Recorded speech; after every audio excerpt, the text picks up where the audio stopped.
Over the weekend, we reached a significant milestone in the massive spill that sent hundreds of millions of gallons of wastewater and raw sewage into the Potomac River. Today, federal and local officials joined D.C. Water to mark the completion of the initial repairs to that underground pipe.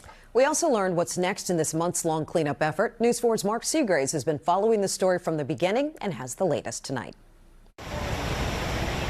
On Saturday, D.C. Water engineers turned off the massive pumps that had been diverting millions of gallons of sewage each day into the C&O Canal and reopened the underground pipeline that had collapsed in mid-January, sending hundreds of millions of gallons of sewage into the Potomac River. Together, we fixed what was broken. Now we move toward the rehabilitation on what was impacted.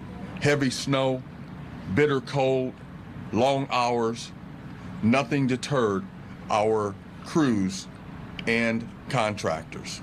By restoring the flow this weekend, we no longer need the canal bypass that was created on January 24th. That bypass kept close to 2 billion gallons of wastewater from reaching the Potomac River. The reopening of the underground pipeline is a major step in D.C. Water's efforts to repair and clean up the enormous sewage spill.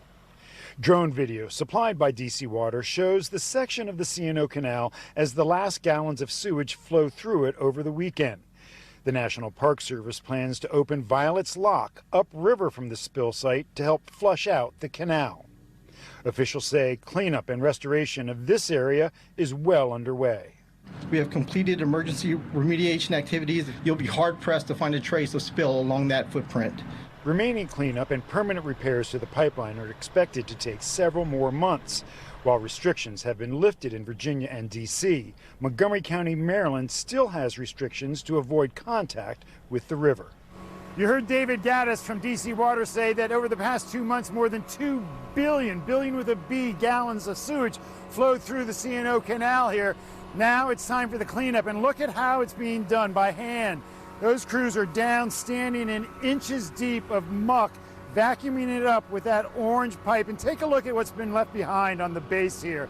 Just the worst absolute muck, the bottom of the sewage that you can imagine being left behind here on the base of the C&O Canal, all being sucked up by that white vacuum truck down there and hauled away. That's just the first step in what will be a very long and tedious process of cleaning up this sewage spill. We also know from a FEMA representative today that FEMA does not plan on reimbursing the district or D.C. Water for the full cost of this cleanup unless Mayor Bowser makes another request to the White House. That is still pending. And yeah, if you're wondering, the smell down here is worse than ever. From the C&O Canal, Mark Seagraves, News 4.